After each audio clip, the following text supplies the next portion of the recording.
This is a Toyota 3RZ FE, and it has over 300,000 miles on it, which for a 3RZ is barely broken. It's actually broken with an E. This is supposed to be a bad engine. This is a core return, which means a salvage yard like myself, we sell a good engine, we ask for the customer's old one back, and this is a customer's old one, which thankfully I got the VIN, I was able to do a carfax, and I can tell you this has between 302 to 305,000 miles on it. Now, I don't have a story with it, I don't know the history, but that's what we're going to find out today.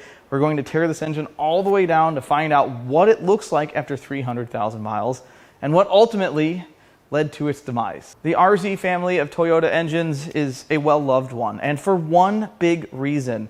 The same reason why lots of people love 80s, 90s, and early 2000s Toyotas. They last forever. Often these engines outlast the chassis they're bolted in. Now there are different RZs out there. There's one RZ that we didn't get in North America, the 2RZ, which is the 2.4 liter variant of this, and then this being the 3RZ is the biggest variant, the 2.7 liter dual overhead cam that makes 150 horsepower. It's not a barnstormer. It's also kind of thirsty on fuel, but people don't buy Toyotas because, at least they didn't buy Toyotas because they were good on gas. They bought them because they know that they'd start every single morning. Now the first thing I'd like to do is see how it feels when it turns over, if it turns over. Oh yeah. I hear compression, feel it too. The good news is that because it turns over, it'll come apart nice and easy. I don't hear Uncle Rodney banging around. Everything seems to be okay. Next, let's pull the spark plugs.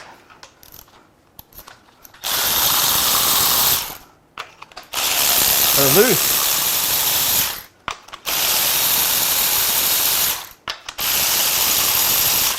Appear to be too much malice in the combustion palace because none of the straps are bent, none of the electrodes are smashed, there's no chips in the porcelain. But if you look, 2, 3, and 4, those plugs look significantly different than cylinder 1. So that could be a problem with 1 or 2, 3, and 4. These look pretty lean to me, and cylinder 1 looks rather rich. Wonder what we're going to find in here. All right, now we need to prep pulling the intake manifold. We're going to start with the fuel feed from the filter. Not a drop of fuel came out of that. It is a factory Toyota filter, which you don't really see very much. So that means either they went to the dealer for parts or they never changed the filter. Next, we'll unbolt the fuel return line. And that's out of the way. Now this is a 2-piece manifold, but we're going to pull it in 1 piece. Snake some stuff out of the way real quick. And we're going to have to take that off right there just to get the fuel line all the way removed. That was tight.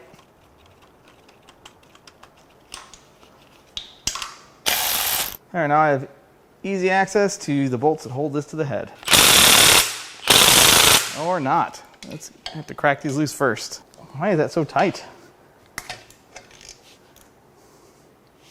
Hey, I need that. Give that back.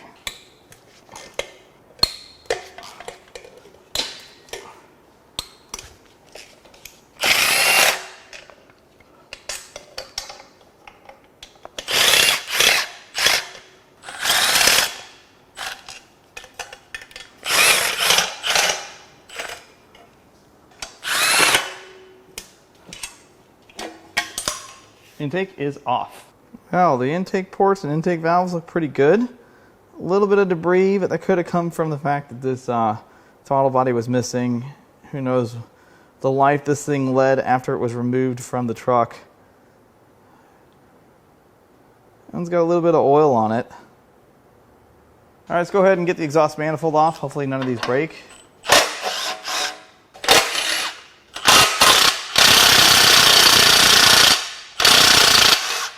Very nice. Those usually break, but all right. These exhaust manifolds used to be very valuable. I don't know if they still have any value, but we're going to be careful. We're going to zip all these out.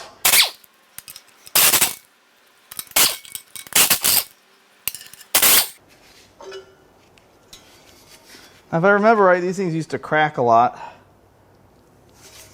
I don't see any cracks.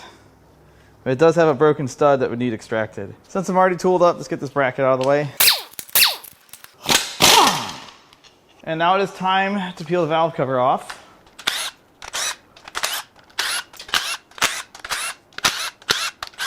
Let's see, we'll just lift off. Oh yeah, but no, that's bad. I see problems already. I'm not too sure how well this is gonna come across on film. Wait, film? This is 2025, not 1986. This is very, what's the term I'm looking for? Slick. Not the good kind of slick from the 50s, but the bad kind of slick, like oil is mixed with coolant in the crankcase. That's what this looks like to me. This looks like blown head gasket to me. There is quite a bit of varnish in this area, pretty expected for the miles of the vehicle, but this is like, yeah, milkshakey. That's the word. We've seen this before, just not on a 3RZ on this channel. Looks like there's part of the broken oil cap there. This core got kind of beat up in transit, but yeah, this is not a great, we're not off to a great start here. We're gonna find some reason why this is mixing coolant and oil inside this engine. The next step, we need to get the chain off the gear. Really, we need to get the gear off the cam. Before we take the tension off of this, let's see if we can get this plug out. We're just gonna, this comes out. It does. There we are. Just like so. And now we're gonna remove the timing chain tensioner. And if you notice, this head is cast for a distributor. But because this is a late engine, it doesn't have a distributor. Here's our chain tensioner. It's got a ratcheting mechanism to keep me from shooting this into my Miata. Now, should be able to get the cam gear off, pull the chain off. It's moving. Just like so. This may be common knowledge, but the letters that succeed a Toyota engine code like E, FE, or GE denote what kind of valve train that engine has. In this case, this is the 3RZ FE, which means it has two cams. It is a dual overhead cam, but the timing system, whether it's a belt or a chain, only drives one of them, and the other cam is driven off of the first cam. In the case of just an E, like the 3FE, that is a single overhead cam engine. And in the case of the GE, like the 2JZ GE, it has two camshafts, dual overhead cam, but the timing system, whether it's a belt or a chain, drives both camshafts. Totally useless information. I like it. Now that the timing chain is off, we can finally cram the cam cramps loose to remove the cams.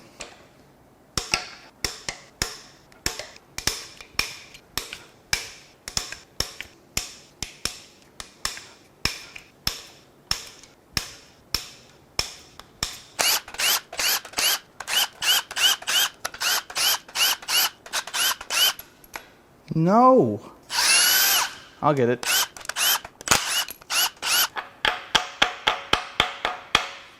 Wait a minute. Where's blue?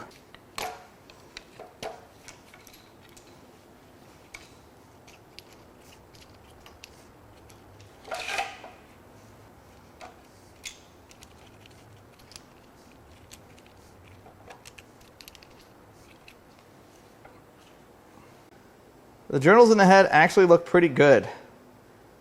I don't see any grooves. There's no big scratches on any of these. And the level of damage from having coolant in the oil is usually related to how long it was run with it mixed. Obviously this ran long enough to mix the two, but the oil still looks relatively oily, but we don't know how the coolant looks yet. Let's go look at the cams and cam caps. Again, these look pretty good. Definitely usable. I'd have to run them through the parts washer.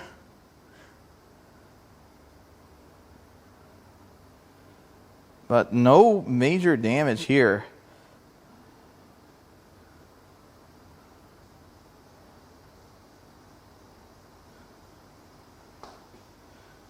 It's a nice set of cams.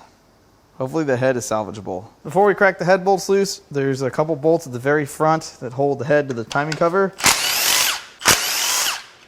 And one bolt in the back that holds the coolant pipe.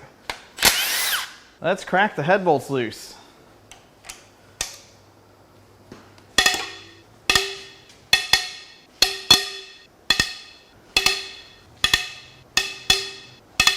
Looks like I need to remove this cam sensor blocking the head bolt. I saw that earlier and I didn't act on it. Ooh, that sounded loud.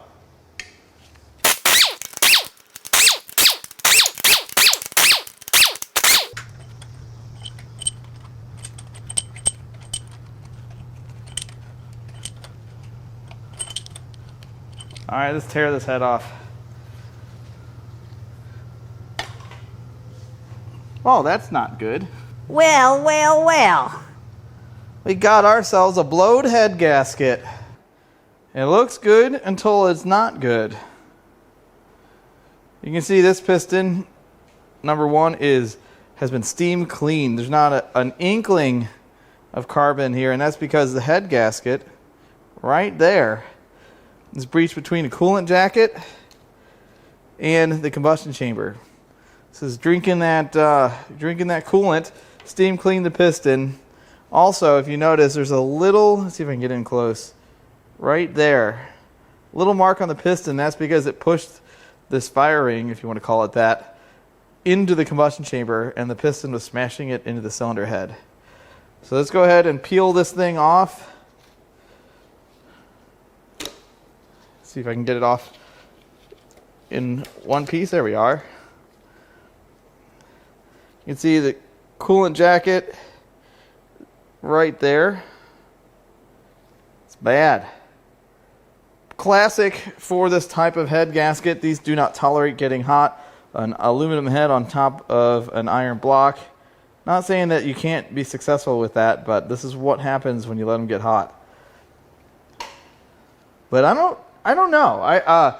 Blowing a head gasket in a 3RZ, I think I would put a head gasket on it. At 300K though, they probably made the call to replace the engine. So you can see where the coolant was making its way into the combustion chamber, right here from the coolant jacket.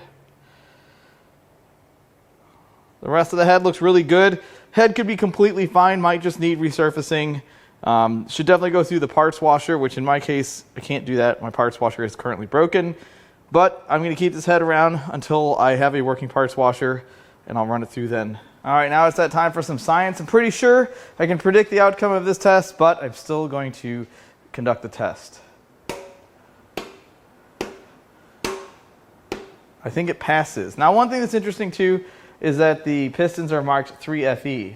I don't believe these are the same pistons in a 3FE. It could be wrong. It does have the same bore, so perhaps. Let's take a look at the bores here. Focus. Yeah, there's some pretty heavy wear and some pitting. Ooh, it looks like some moisture sat where the piston sat in one spot for quite some time. Definitely not great. Serviceable, yes. Usable as is, probably wouldn't. Don't know what 1 and 4 look like, but we'll find out when we get the rods and pistons out. Now it's time to remove the dipstick tube. Next, we'll work on the harmonic balancer and crank pulley.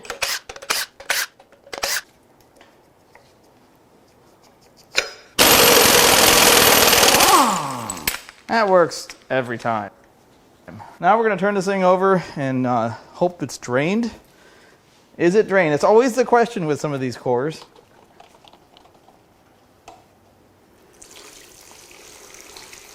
Oh, definitely not. Oh my good gosh. Yeah, I'm going to say not drained on this one. Looks like the Exxon Valdez in my place. Probably should have cracked that drain plug loose first. Now, this may look like a terrible thing to clean up, and it ain't great, but pig mat comes in clutch in these situations. This used to be like a 40 roll of paper towel cleanup, and now it's just a little bit of pig mat, a couple sheets. I had a feeling this thing was full. And I still didn't act on that feeling. I should have just cracked that drain plug loose. I definitely have my regrets. All right, now we can zip all the bolts out of the oil pan.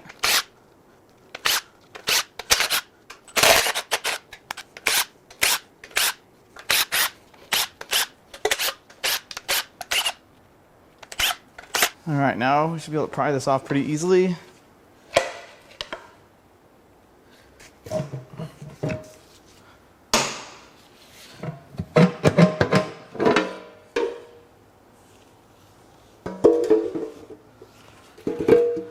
And there's the pan. So the screen has a little bit of junk on it. It's not plastic junk, it's like this kind of sludgy junk. I don't think it was starved of oil though. I haven't seen any signs of that. The rest of the rotating assembly here looks pretty good. There's a little bit of metal buildup on the magnet for the crank sensor, but it's not terrible. Let's go look inside that oil pan. It's pretty clean. There's a little bit of buildup in the bottom of the pan, but overall, very nice. And we can remove the oil pickup tube. Now it is time to remove the water pump.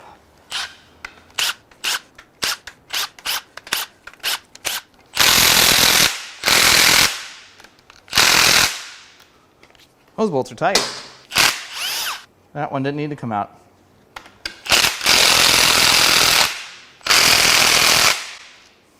Okay. Whoa there. All right. Huh. That's it's kind of like this looks familiar. I just can't seem to recognize the overall shape. This is going to drive me nuts. I just can't seem to place it, but it looks so familiar. I wonder if my wife would know what this looks like. Hey babe, come look at this. All right, coming. Do you recognize this at all? What about maybe like that? Are you serious? What? You call me out here to look at this. Yeah. You know what it looks like. I know exactly who's going to know what this is. Hey, Brett. Yeah. What does this look like? Boy, this looks pretty familiar. Let me get my glasses on here. Oh my God. This looks like a... Okay, moving right along.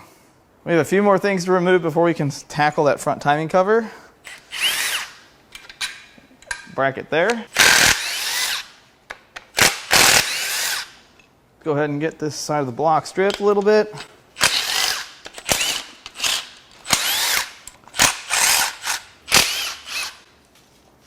Blue. All right, crack the seal loose. Let's go ahead and get this unbolted. And there's a couple bolts for the timing cover. No, it's gonna be like that. I'm just gonna go ahead and crack all these loose. It'll be just easier in the long run. There's one in the shmoo down here. Is that it? I think I've just got one 14mm bolt left. All right, Shia.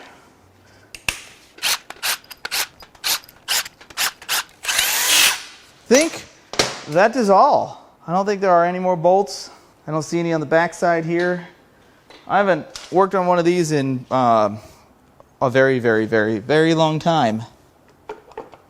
There we are. It's free. Obviously this looks like a mess because the chain fell down. But the chain just sits, hold on, I'm making a muck of this. Chain sits like this. There's your balance shaft. It's an idler. This is a beautiful timing chain. Man. Let's go ahead and strip timing components.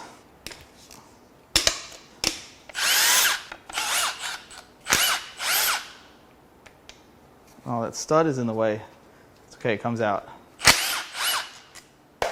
And it's gone. Take a look at these timing guides. There's definitely wear. They're definitely not perfect. I'd say the worst of it is right here, right there. But That's not terrible. And now I know you might be thinking, oh, well, I think somebody's been in there. Clearly, someone's been in there. Those aren't original. They are. Where's the other one? There we go.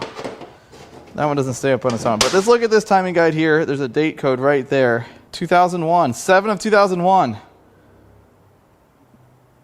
This is an original timing guide. Well, how can Toyota make a timing guide from 20 some odd years ago, 24 years ago, 300,000 miles, and it's fine?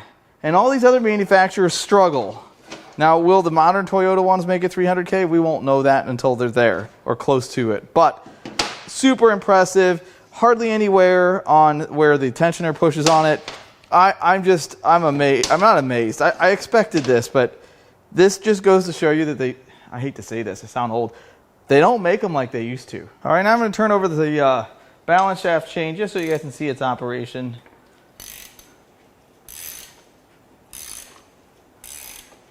It's all pretty simple.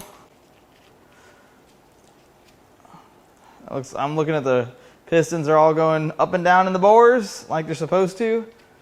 So I'm going to go ahead and strip this part of it down. We'll get this chain off, see if we can slide the balance shafts out, and then we'll work on the rotating assembly. Oh, does that have to come off? No. I think I can start zipping some stuff out at this point. But there's more over here. There's a little short guide.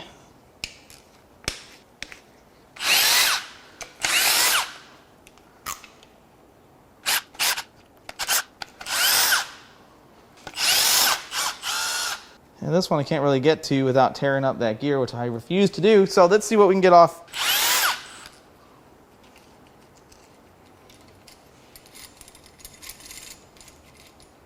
I can just hang out there. There's our oil pressure fed balance shaft chain tensioner. Will this come out? Oh, look at how easy that was. One balance shaft. This one is trapped by this bolt here. You know what? We can get this off. It has overestimated or underestimated us. I have a wrench. No! Well, my wrench is not going to rust. That's my fault for still having the pan there.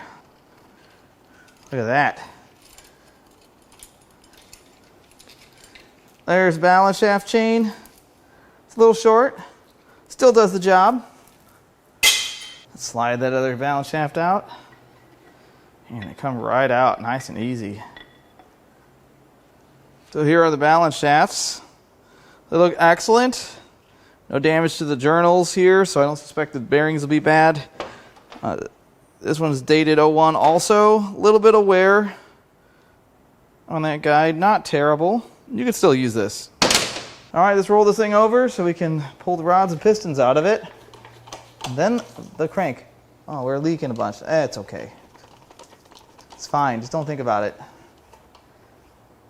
All right, now we're going to rotate the crank over so I can get to all 4 rods and pistons at the same time, just like so.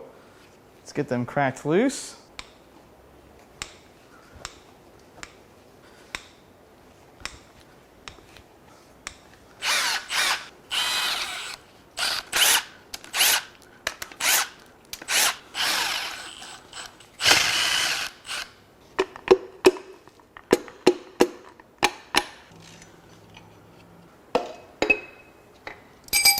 Oh no!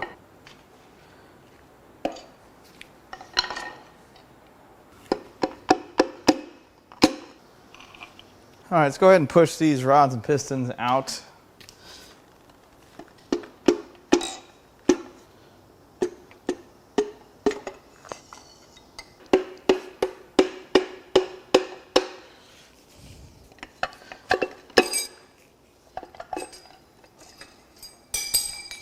Ejecto bearing.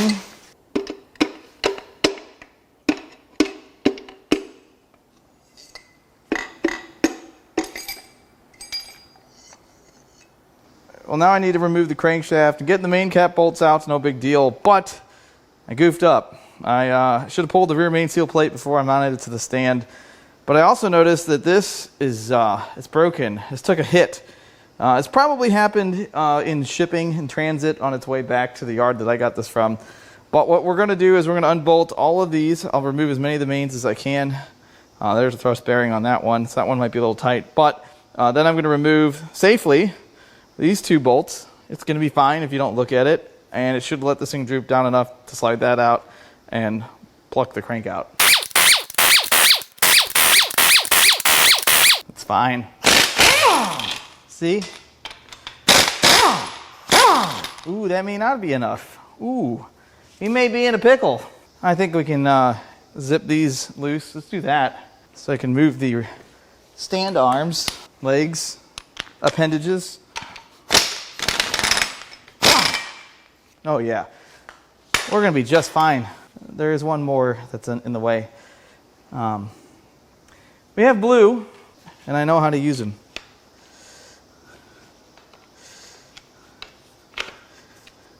Yeah, it's gonna be fine. Let's just work on the rest of these first.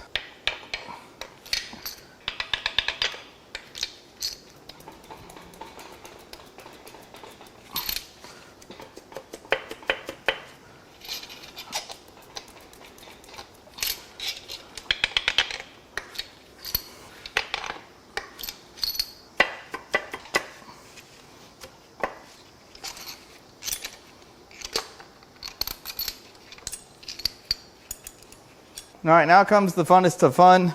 Can I deal with this debacle that I've created? I mean, this rear main seal plate's already broken, so like, is it really a big deal if I mess it up some more? I think if I, ooh, I think we can do this. Hold on.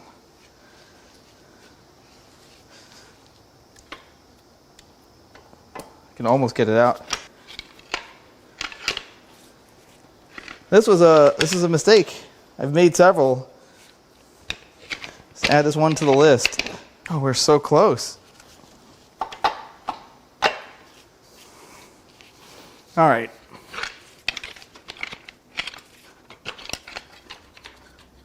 I think I can pull it out with the plate then. Should have done that from the beginning. I want to say I'm shocked by what I have found here, but I'm not. This is how a lot of these engines look, even with high miles. These rod bearings are really, really good. They are original. There's no replacement dates on them. There's no other non-Toyota part number on them. These are original rod bearings. Now, this was number 4. A little bit of damage here. A little bit of wear. I mean, 300,000 miles. Cut it a little slack.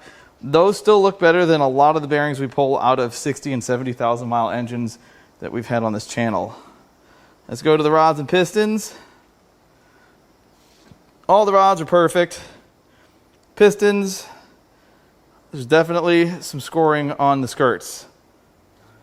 That's the one that's been steam cleaned, and then there's one little, I would call it a little impression from the head gasket being pushed into the combustion chamber. But still very usable, but for the cost of new pistons, absolutely would replace the pistons if you're going to rebuild this thing. This one has skirt wear. Now these are really low-tech engines, and look at the amazing oil control rings these have. Semi-floating wrist pins. Pistons all look pretty good, except for the scoring on the thrust side of the skirt. This all looks really nice. These engines were designed to go the distance. The main bearings, equally beautiful condition until you get to the rear main. Right there. Little damage to those shells, but still, you would never guess the miles if I didn't tell you. And that means that the crankshaft is in equally nice condition. I don't see any issues with this whatsoever. Very serviceable component. They definitely have some value.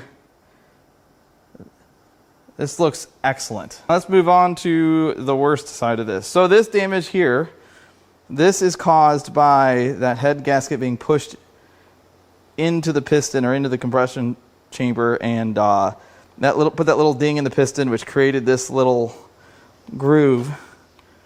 And it looks like it clearly sat with some coolant in the cylinder.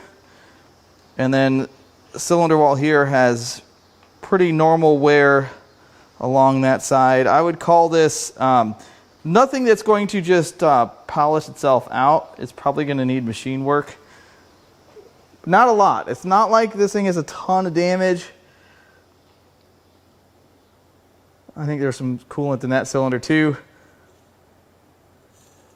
Still looks pretty good. Very serviceable block. In my experience, head gaskets don't just fail. Now, clearly they can fail, but normally there's an underlying reason. Whether it was run low on coolant, had a leaking water pump, a leaking radiator, maybe had a clogged radiator, a stuck thermostat, a bad water pump impeller, a bad fan clutch. There's a ton of reasons as to why an engine can be overheated.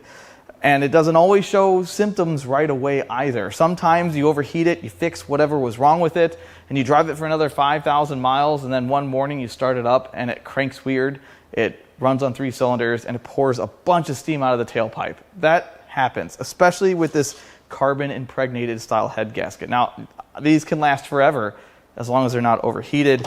And in this case, the only real damage here is the head gasket. And of course, I don't know how flat the head is, but I would put money on it that you could resurface this head, put a head gasket on it, put this engine back together, and it would run just fine. But if it comes into a shop, a real shop, and they diagnose it as a blown head gasket, and the odometer starts with a 3, I mean, you got to have that talk with your customer. It may burn oil after this. They may have bore scoped the cylinders, saw that there was some wear on the cylinders, and said, you know what? We think it's better to just buy an engine that we don't think has ever been overheated than it is to try to fix this one. But at 300,000 miles, I'm impressed. You should be impressed too with how nice everything looked. There is some wear, there is a little bit of damage to the block, but overall, the quality of this engine is sadly not really found in today's engines. And that's why people pay such crazy money for these older Toyota trucks, and rightfully so. They will serve them for a very long time. It's money well spent. Sure, it doesn't have fancy Apple CarPlay, it doesn't have all the crazy technology, but a lot of people, especially in a truck, that's not what they're after. And this is why Toyota trucks are looked at this way. And the older trucks are the same way if you just discount the 3VZE as a kind of a engine. Outside of that, Toyota has made great trucks since day one. I just hope we can have the same discussion in 20 or 30 years. I just don't feel like that's going to happen. So if you'd like to buy any parts from this thing, this is a completely rebuildable engine. I've got all of the parts here, every fastener. I saved everything. I even saved the water. No, I didn't save the water pump. I don't do that on this channel. But if you'd like to buy a completely rebuildable 3RZ for way less than one of these engines is worth, I'm going to leave our email in the video description. You can also go to importapart.com and peruse our inventory. I've been uploading our parts cards every single week. I really hope you enjoyed this teardown through rose-colored glasses. As always, I love all the comments, all the feedback, and even the criticism. I love it all, and I'll catch you on the next one.